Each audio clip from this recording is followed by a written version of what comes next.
നിശാഗന്ധി ഓഡിറ്റോറിയത്തിലെ പൊതുയോഗത്തോടെ ലോക കേരള സഭയുടെ 4ാം സമ്മേളനത്തിന് ഔദ്യോഗികമായി നാളെ തുടക്കമാവുകയാണ്. വിവരങ്ങൾ നൽകാൻ പ്രജിത്തുണ്ട്. പ്രജിത്ത്, എന്തായാലും LDF സർക്കാർ ചെന്നകപ്പെട്ടിരിക്കുന്ന വിവാദങ്ങൾക്ക് കയ്യും കണക്കുമില്ല. അതിൽ പലതിലും കഴമ്പുണ്ട് എന്നുള്ളത് തന്നെയാണ്. അതിനെക്കുറിച്ച് മദ്യനയ രൂപീകരണവുമായി ബന്ധപ്പെട്ട വിഷയമായിരുന്നല്ലോ നമ്മൾ നേരത്തെ പറഞ്ഞുകൊണ്ടിരുന്നത്. ഇനി ഇപ്പോൾ ഇതാ ലോക കേരള സഭയ്ക്ക് നാളെ ഔദ്യോഗികമായി തുടക്കമാകുന്നു എന്നുള്ളതാണ്. 4ാം സമ്മേളനമാണ്. ഇതുവരെ നടത്തിയിട്ടുള്ള ലോക കേരള സഭകൾ എന്തൊക്കെയാണ് പ്രവാസികൾക്ക് നൽകിയിട്ടുള്ളത് എന്ന ചോദ്യത്തിന് മറുപടിയൊന്നുമില്ല. പ്രത്യേകിച്ച് ഇതിപ്പോൾ ഈ ഒരു സാഹചര്യ വിവാദമായിരിക്കുന്നത് ഗവർണർ ഇതിൻ്റെ ഉദ്ഘാടനത്തിനുള്ള ക്ഷണം നിരസിച്ചതോടെയാണ്. അദ്ദേഹം പറഞ്ഞത് തന്നോട് ചെയ്ത ഒന്നും താൻ മറന്നിട്ടില്ല എന്നുള്ളതാണ്. മാത്രമല്ല ഈ സമ്മേളനവുമായി ബന്ധപ്പെട്ട് അതിൻ്റെ അജണ്ടകളുമായി ബന്ധപ്പെട്ട് വലിയ വിവാദങ്ങളിൽ ലോക കേരള സഭ തുടങ്ങുന്ന സാഹചര്യത്തിൽ നമുക്ക് നൽകാനുള്ള വിവരങ്ങൾ എന്തൊക്കെയാണ്?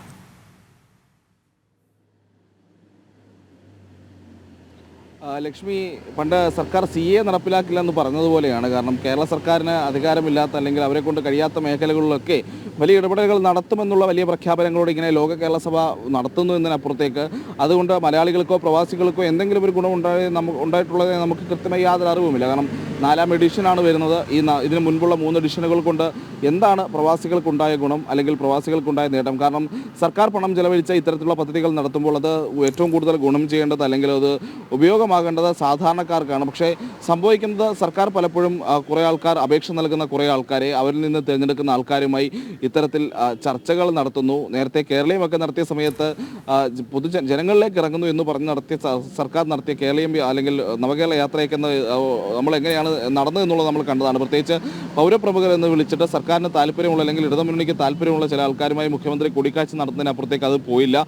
സമാനമായൊരു സാഹചര്യം തന്നെയാണ് ഈ ലോക കേരള സഭയുമായി ബന്ധപ്പെട്ടുള്ളത്. അതിനോടൊപ്പം തന്നെ ലോക കേരള സഭ നടപ്പാൻ വേണ്ടിയിട്ട് ചെലവഴിക്കുന്ന വലിയ പണം അത് സർക്കാർ ഫണ്ടിൽ നിന്ന് അനുവദിക്കുന്നത് പ്രത്യേകിച്ച് വലിയ പ്രതിസന്ധികൾ നിലനിൽക്കുന്ന സാമ്പത്തിക പ്രതിസന്ധികൾ നിലനിൽക്കുന്ന സംസ്ഥാനത്തെ ഖജനാവിൽ നിന്ന് വീണ്ടും ഇത്തരത്തിലൊരു ലോക കേരള സഭ എന്ന് പറയുന്ന ഒരു ദൂർത്ത് എന്ന രീതിയിൽ എല്ലാ കോണിൽ നിന്നും വിമർശനം വന്നത് പ്രതിപക്ഷമാണെങ്കിൽ ശരി, സാമൂഹ്യ നിരീക്ഷകരാണെങ്കിൽ തന്നെ, രാഷ്ട്രീയ നിരീക്ഷകരാണെങ്കിൽ തന്നെ, ഇവരൊക്കെ എക്കാലത്തും ഈ രീതിയിലുള്ളൊരു വലിയ വിമർശനം ഉന്നയിക്കുന്ന ഒരു ആഘോഷമാണ് അല്ലെങ്കിൽ ഒരു കുട്ടിക്കാഴ്ചയൊക്കെയാണ് ഈ രീതിയിൽ ഈ ലോക കേരള സഭ എന്ന് പറയുന്നത്. അപ്പോൾ ആ ലോക കേരള സഭയ്ക്ക് വേണ്ടി വീണ്ടും സർക്കാർ പണം ചെലവഴിച്ച അതുമായി ബന്ധപ്പെട്ടുള്ള സംവിധാനങ്ങളുമായി സർക്കാർ മുന്നോട്ട് പോകുന്നു. ഇപ്പോൾ ഏറ്റവും പ്രധാനപ്പെട്ട വിഷയം എന്ന് പറഞ്ഞാൽ ഗവർണർ ഈ വിഷയത്തിൽ അതായത് ലോക കേരള സഭയുടെ ഉദ്ഘാടകനാകാനുള്ള ഒരു ക്ഷണം തള്ളി എന്നുള്ളതാണ്. അത് തന്നോട് കാണിച്ചതൊന്നും താൻ മറന്നിട്ടില്ല എന്ന രീതിയിലുള്ള മറുപടിയും അദ്ദേഹം ചീഫ് സെക്രട്ടറി അടക്കമുള്ളവർക്ക് നൽകി എന്നുള്ളതാണ് നമ്മൾ മനസ്സിലാക്കുന്നത്. പ്രത്യേകിച്ച് SFI അതുമായി ബന്ധപ്പെട്ടുള്ള വലിയ വിവാദങ്ങൾ ഉണ്ടാകുകയും അദ്ദേഹത്തിന് പുറത്തിറങ്ങാൻ കഴിയാത്ത രീതിയിൽ ഒരു ഗവർണർക്കെതിരെ ഒരു സംസ്ഥാനം ഭരിക്കുന്ന വിദ്യാർത്ഥി സംഘടനയുടെ ഭാഗത്ത് നിന്ന് അല്ലെങ്കിൽ സംസ്ഥാനം ഭരിക്കുന്ന രാഷ്ട്രീയ സംവിധാനത്തിൻ്റെ വിദ്യാർത്ഥി സംഘടനയുടെ ഭാഗത്ത് നിന്ന് ഉണ്ടാകാൻ പാടില്ലാത്ത രീതിയിലുള്ള വലിയ രീതിയിലുള്ള അതിക്രമവും അദ്ദേഹത്തിനെതിരെയുള്ള അധിക്ഷേപങ്ങളും ഒക്കെ ഉണ്ടായ സാഹചര്യത്തിൽ അദ്ദേഹം ആ ലോക കേരള സഭയുടെ ഉദ്ഘാടകനാകാനുള്ള ക്ഷണത്തിൽ നിന്ന് വളരെ രൂക്ഷമായി പ്രതികരിച്ചുകൊണ്ട് തന്നെ പിന്മാറി എന്നുള്ളതാണ് കഴിഞ്ഞ ദിവസങ്ങളിൽ പുറത്തു വന്ന വാർത്ത. അതേ നിലപാടിൽ അദ്ദേഹം ഉറച്ചു നിൽക്കുന്നു. അങ്ങനെ തുടക്കം മുതൽ വിവാദങ്ങൾ തുടങ്ങുകയാണ്. ലോക കേരള സഭയുടെ നാളെയും മറ്റന്നാളും അല്ലെങ്കിൽ അതിനടുത്ത ദിവസം 3 ദിവസമാണ്, 13 മുതൽ 15 വരെയാണ് ലോക കേരള സഭ നീണ്ടു നിൽക്കുന്നത്.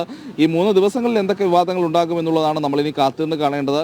പ്രത്യേകിച്ച് ഗുണമൊന്നും ഇല്ല എന്നുള്ളതാണ് പ്രവാസികൾക്ക് ഇതുമായി ബന്ധപ്പെട്ടുള്ള പ്രത്യേകിച്ച് ഗുണമൊന്നും ഉണ്ടാകുന്നില്ല എന്നുള്ളതാണ് പ്രവാസി ലോകത്തു നിന്നുള്ള പ്രധാനപ്പെട്ട വിമർശനം. കാരണം മുൻപ് പറഞ്ഞതുപോലെ തന്നെയാണ് സർക്കാരിന് താല്പര്യമുള്ള, സർക്കാരിനെ പുകഴ്ത്താൻ തയ്യാറായിട്ടുള്ള കുറച്ച് കാശ് കൂടുതലുള്ള അല്ലെങ്കിൽ സമ്പത്തുള്ള ആളുകളെ വിളിച്ചിരുത്തിയ രീതിയിൽ ചർച്ച നടത്തുന്നു, അവർക്ക് ഭക്ഷണം നൽകുന്നു, അവരുമായി കൂടിക്കാഴ്ച നടത്തുന്നു, അവരുടെ മുൻപിൽ വലിയ പ്രസംഗങ്ങൾ കാഴ്ചവെക്കുന്നു എന്നതിനപ്പുറത്തേക്ക് എന്തിനാണ് ലോക കേരള സഭ എന്നുള്ളൊരു ചോദ്യം അത് ഇപ്പോഴും ബാക്കിയാണ്.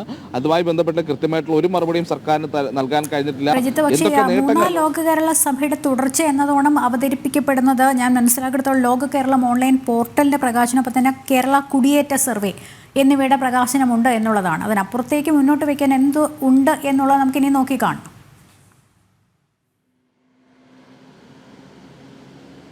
ഈ ലോക കേരളം ഓൺലൈൻ പോർട്ടൽ ഈ സർവേ അല്ലെങ്കിൽ അതിൻ്റെയൊക്കെ റിസൾട്ട് വരുമ്പോൾ അല്ലെങ്കിൽ അതുമായി ബന്ധപ്പെട്ടുള്ള വിവരങ്ങൾ പുറത്തുവിടുമ്പോൾ എന്താണ് പ്രവാസികൾക്ക് ഗുണം ചെയ്യുന്നതെന്നുള്ളതാണ് ലക്ഷ്മി പ്രധാനപ്പെട്ട ഒരു ചോദ്യം എന്ന് പറയുന്നത്. കാരണം നേരത്തെ ഞാൻ പറയുന്നത് തന്നെയാണ്, സാധാരണക്കാരായ മനുഷ്യർക്ക്, സാധാരണക്കാരായ പ്രവാസികൾക്ക് ഗുണം ചെയ്യേണ്ടതാണ് സർക്കാർ ചെലവിടുന്ന ഈ വിഷയങ്ങൾ അല്ലെങ്കിൽ പ്രവാസി ക്ഷേമത്തിന് വേണ്ടി സർക്കാർ ചെലവിടുന്ന ഓരോ തുകയും. അത് ചില സമ്പന്നരായ വ്യക്തികളെ വിളിച്ചിരുത്തി ചർച്ചകൾ നടത്തിയാലോ അല്ലെങ്കിൽ അവരെ വിളിച്ചിരുത്തി ഈ രീതിയിൽ വലിയ പ്രഭാഷണങ്ങൾ നടത്തിയത് കൊണ്ട് ഒരു ഗുണവും ഉണ്ടാകുന്നില്ല എന്നുള്ളതാണ്.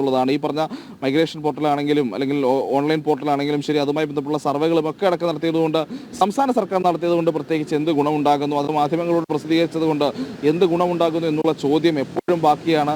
അതുമായി ബന്ധപ്പെട്ട് ഈ 3 ലോക കേരള സഭ കഴിയുമ്പോഴും ഇത്തരത്തിലുള്ളൊരു ഓൺലൈൻ പോർട്ടൽ മാത്രമാണോ സർക്കാരിന് പ്രവാസികൾക്കായി മുന്നോട്ട് വയ്ക്കാനുള്ളത് എന്നുള്ളൊരു ചോദ്യമുണ്ട്. കാരണം ആദ്യഘട്ടം മുതൽ ലോക കേരള സഭ മുതൽ അതിനുവേണ്ടി ചെലവഴിക്കുന്ന പണത്തെപ്പറ്റി വലിയ ചർച്ചകൾ നടന്നിട്ടുണ്ട്. ഇത്രയധികം പണം ചെലവഴിച്ച്, പ്രത്യേകിച്ച് സംസ്ഥാന സർക്കാർ വലിയ സാമ്പത്തിക പ്രതിസന്ധിയിൽ നിൽക്കുമ്പോഴും ഇത്രയധികം പണം ചെലവഴിച്ച് എന്തിനാണ് ഇത്തരത്തിലുള്ളൊരു ധൂർത്ത് നടത്തുന്നുള്ള ചോദ്യം ആവർത്തിച്ച് പ്രതിപക്ഷം ഉയർത്തുന്നുണ്ട്, BJP ഉയർത്തുന്നുണ്ട്, മറ്റ് രാഷ്ട്രീയ സംവിധാനങ്ങൾ ഉയർത്തുന്നുണ്ട്, പൊതുമണ്ഡലങ്ങളിൽ നിന്നുള്ള ഉയർത്തുന്നുണ്ട്. അപ്പോൾ വീണ്ടും വീണ്ടും വിവാദങ്ങളിലേക്ക് മാത്രമാണ് ലോക കേരള സഭ പോകുന്നത്. അതുകൊണ്ട് സാധാരണക്കാരനൊരു ഗുണവും ഉണ്ടാകുന്നില്ല എന്നുള്ളതാണ് യാഥാർത്ഥ്യം.